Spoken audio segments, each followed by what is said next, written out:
ओम नमः शिवाय। श्री शिवाय नमस्तुभ्यं। श्री आदिशक्ति पार्वती माताए नमः। श्री लक्ष्मी नारायणे नमः। श्री सिया रामे नमः। श्री रामदास हनुमाने नमः। श्री राधे कृष्णये नमः। श्री विघ्नेश्वराय नमः। हे शिवजी, તમારી કૃપાથી હું આ શિવપુરાણ વાંચી રહી છું અને મારી મમ્મી ને મારી બેન શિવપુરાણ સાંભળી રહ્યા છે. અમે ત્રણ શિવપુરાણનું જ્ઞાન પ્રાપ્ત કરી શકીએ એટલી શક્તિ પ્રદાન કરજો અને શિવપુરાણનું તેજ સહી શકીએ એટલી ક્ષમતા પ્રદાન કરજો. હે વિઘ્નેશ્વર ગણપતિ બાપા, શિવપુરાણના મંચાનમાં આવતા તમામ વિઘ્ન હરજો. हे कृष्ण मनोहारिणी राधाजी, हे श्याम सुंदर, તમે શિવપુરાણ સાંભળવા જરૂર પધારજો અને મારા હૃદયમાં સ્થાન ગ્રહણ કરજો. ઓમ નમઃ શિવાય. શ્રી શિવાય નમસ્તે.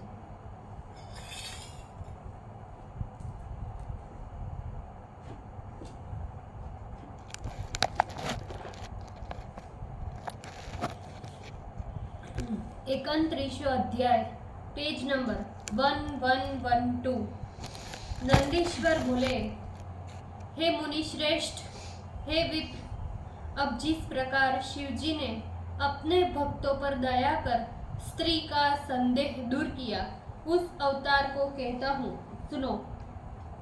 विदर्भ नगर में सत्यरथ नाम का राजा था. वह बड़ा धर्मात्मा, सत्यशील तथा शिव भक्तों से प्रेम करने वाला था. हे महामुने, धर्म पूर्वक पृथ्वी का पालन करते एवं शिव धर्म से सुख पूर्वक निवास करते हुए राजा का बहुत समय बीत गया. किसी समय उसके नगर को अवरुद्ध करने वाले सैन्य बल से उद्वत शाल्बी राजा के साथ उस सत्यव्रत का घनघोर युद्ध हुआ. उन शत्रुओं के साथ घनघोर युद्ध करता हुआ वह सत्यरथ अपनी बहुत सी सेनाओं के साथ देव योग से शाल्वों द्वारा मारा गया. शाल्वों के द्वारा संग्राम भूमि में राजा के मारे जाने पर उनकी बची हुई सेना भय से व्याकुल मंत्रियों के सहित भाग गई. हे मुने, तदंतर उन राजा की गर्भवती स्त्री शत्रुओं के द्वारा घिरी जाने पर भी रात्रि के समय बड़े यत्न से नगर के बाहर चली गई. शोक से संतप्त हुई वह रानी शिव के चरण कमलों का ध्यान करती हुई नगर की पूर्व दिशा में गई. इस प्रकार जब वह रानी नगर से दूर चली गई, तब उसने प्रातःकाल के समय शिव की दया से एक निर्मल सरोवर देखा. उस तालाब के पास जाकर उस सुकुमारी रानी ने अपने पति के शोक से उसी समय संतुप्त हो विश्राम के लिए एक छायादार वृक्ष का आश्रय लिया और वहीं पर उस रानी ने देववश शुभ ग्रहों से युक्त उत्तम मुहूर्त में सर्वलक्षण लक्षित दिव्य पुत्र को उत्पन्न किया. उसी समय भाग्यवश प्यासी उस पुत्र की माता सत्यरथ की पत्नी जो ही जल पीने के लिए सरोवर में उतरी कि ग्रह ने उसे पकड़ लिया. पिता एवं माता के नष्ट हो जाने से भूख एवं प्यास से व्याकुल वह बालक छटपटाता हुआ रोने लगा. हे मुने, उत्पन्न होते ही भूख प्यास से व्याकुल उस बालक को देख सर्वांतर्यामी सर्वरक्षक महेश्वर उस पर दयाद्र हो उठे. उसी समय त्रासहारी भगवान शिव की प्रेरणा से एक भिखारिन वहां अकस्मात आ पहुंची. अपने 1 वर्ष के बच्चे को लिए हुए उस विधवा ने उस अनाथ रोते हुए बच्चे को देखा. उसे इस प्रकार निर्जन वन में पड़े हुए देख ब्रह्मणी अत्यंत विस्मित हो अपने हृदय में विचार करने लगी, अहो, मैं इस समय बहुत बड़ा आश्चर्य देख रही हूँ जो असंभव एवं मन वाणी से सर्वथा अकथ्य है. इस तेजस्वी बालक का अभी तक नारद छेदन नहीं हुआ और यह माता विहीन हो अकेला ही पृथ्वी पर सोता हुआ रो रहा है। अरे यहाँ तो इसकी सहायता करने वाले इसके माता पिता भी दिखाई नहीं पड़ते। इसमें क्या कारण हो सकता है? सचमुच देव बल का बड़ा प्रबल है। यहाँ ऐसा कोई जानवर दिखाई नहीं पड़ता जिससे मैं पूछूं कि ये किसका पुत्र है। मुझे तो इस पर दया उत्पन्न हो रही है। मैं अब इस बालक का कुल जन्मादि जाने बिना ही अपने औरस पुत्र के समान इसका पालन करूंगी। किसी से इसका कुल जन्मादि कुछ भी नहीं कहूंगी, ना पूछूंगी। नंदीश्वर बोले, जब वह श्रेष्ठ ब्रह्मणी अपने मन में इस प्रकार का विचार कर ही रही थी कि उसी समय शिव जी ने बड़ी दया की। महालीलाकारी उपाधि रहित भक्तों को सुख देने वाले उन महेश्वर ने तक्षण भिक्षुक का रूप धारण कर लिया। फिर भिक्षुक रूपधारी वे परमेश्वर उस स्थान पर पहुंच गए जहां उस बालक का परिचय जानने के लिए ब्राह्मणी चिंतित हो रही थी। तब अविज्ञात गति दया सागर भगवान शंकर भिक्षु रूप धारण कर हंसते हुए उस ब्राह्मणी से बोले। भिक्षुक बोले, है ब्राह्मणी, तू अपने मन में ग्लानि एवं शंका मत कर। यह सर्वदा तुम्हारा पवित्र पुत्र है, अतः प्रसन्नता पूर्वक इसकी रक्षा करो। थोड़े ही काल के उपरांत इस बालक से तुम्हारा परम कल्याण होने वाला है, अतः इस महा तेजस्वी बालक की सब प्रकार से रक्षा करो। नंदीश्वर बोले, भिक्षु रूपधारी करुणा सागर शिव ने जब ऐसा कहा तब विप्र वनिता ने प्रसन्न होकर आदर पूर्वक पूछा। विप्र वनिता बोली, हे भिक्षु, तुम्हारी आज्ञा से इस बालक की अपने पुत्र के समान मैं रक्षा तथा भरण पोषण तो करूंगी, इसमें संदेह नहीं। आप मेरे भाग्य से ही यहाँ पधारे हैं। फिर भी मैं आपसे सत्य सत्य विशेष रूप से जानना चाहती हूँ कि ये बालक कौन है, किसका लड़का है और तुम कौन हो जो यहाँ पधारे हो। हे भिक्षुवर, हे प्रभु, मुझे बारंबार ऐसा ज्ञात हो रहा है कि आप दया सागर साक्षात भगवान शिव है और ये लड़का आपका पूर्व जन्म में आपका भक्त था। किसी कर्म दोष से ये इस अवस्था को प्राप्त हुआ है। उसे भोगने के लिए पश्चात आपकी कृपा से पुनः यह मुक्त हो जाएगा। आपकी माया से मोहित होने के कारण मैं अपना मार्ग भूलकर इधर आ गई, जिससे ज्ञात होता है कि इसका पालन करने के लिए आपने ही मुझे ये यहाँ भेजा है। नंदीश्वर बोले, शिव के दर्शन से ज्ञान को प्राप्त हुई उस ब्राह्मणी से भिक्षु रूपधारी शिव ने कहा। भिक्षुवर बोला, हे विप्र पत्नी, इस सर्वमान्य बालक का पूर्वकालीन इतिहास तुमसे मैं कहता हूँ। हे अनघे, तुम प्रेम पूर्वक सुनो। ये बालक पूर्व में परम शिव भक्त, महाबुद्धिमान, स्वधर्म निरत विदर्भराज सत्यरथ का पुत्र है। राजा सत्यरथ शाल्वों द्वारा युद्ध में मार डाला गया, जिससे भयभीत हुई उसकी स्त्री रात्रि में शीघ्रता से वहां से भाग खड़ी हुई। फिर उसने इस वन में आकर प्रातः काल होते होते इस पुत्र को उत्पन्न किया, किंतु प्यासी होने के कारण वह जो ही सरोवर में उतरी कि दुर्भाग्य से ग्रह ने उसको पकड़ लिया। नंदीश्वर बोले, इस प्रकार उस भिक्षु ने ब्राह्मणी से बालक की उत्पत्ति, उसके पिता का संग्राम में मरण एवं उसकी माता का प्रसव काल के उपरांत ग्रह द्वारा मरण सभी वृतांत कहा।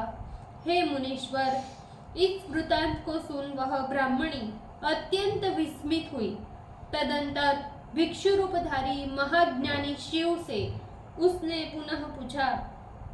ब्राह्मणी बोली, हे भिक्षु, इस राजपुत्र का श्रेष्ठ पिता उत्तम उत्तम भोग करते हुए भी इन शूद्र शालुओं के द्वारा किस प्रकार मारा गया और इसकी माता किस कारण ग्रह के द्वारा ग्रस्त हो मर गई। जिसके कारण यह जन्म से अनाथ एवं बंधु रहित हो गया। हे भिक्षु, मेरा भी यह बालक क्यों दरिद्र तथा भिक्षुक हुआ? किस उपाय से ये मेरे दोनों पुत्र सुखी होंगे, सो सब बताओ। नंदीश्वर बोले, उस ब्राह्मणी का इस प्रकार का वचन सुन भिक्षु रूपधारी वे परमेश्वर प्रसन्न हो हंसते हुए उससे बोले। भिक्षुक बोले, हे ब्राह्मणी, मैं तुम्हारे सारे प्रश्नों का उत्तर विशेष रूप से दे रहा हूँ। तुम सावधान होकर इस उत्तम चरित्र को श्रवण करो। इस बालक का पिता विदर्भ अधिपति सत्यरथ पूर्व जन्म में पांड्य देश का राजा था। वह परम शिव भक्त, धर्मात्मा एवं संपूर्ण उपद्रवों का नाश करने वाला था और अपनी प्रजा का पालन करता हुआ उन्हें प्रसन्न भी रखता था। किसी समय दिन में निराहार रहकर नक्त व्रत करते हुए त्रयोदशी के प्रदोष काल 2 घड़ी रात जाते जाते में जब वह शिव का पूजन कर रहा था, तभी नगर के निकट महान शब्द हुआ। उस शब्द को सुन वह राजा शत्रु के आक्रमण की आशंका से शिव अर्चन का त्याग कर घर से बाहर निकल पड़ा। इसी समय राजा का मंत्री भी शस्त्र धारण कर सामंतों को साथ ले राजा के निकट गया। राजा ने उपद्रव करने वाले उस शत्रु के सामंत को देखकर बिना विचारे ही निर्दयता के साथ उसका सिर कटवा दिया। जतः राजा ने शिवार्चन समाप्त किए बिना ही ऐसा निध्य कर्म किया और पुनः रात्रि में भोजन भी कर लिया। इससे वह अपवित्र एवं मूर्ख हो गया और उसका सारा मंगल नष्ट हो गया। तदंतर इस जन्म में भी वह शिव का अर्चक हुआ, किंतु पूर्व जन्म के शिव अर्चन में होने वाले पाप के कारण उसे शत्रुओं से राज्य सुख भोगने के बीच में ही उसका वध कर दिया।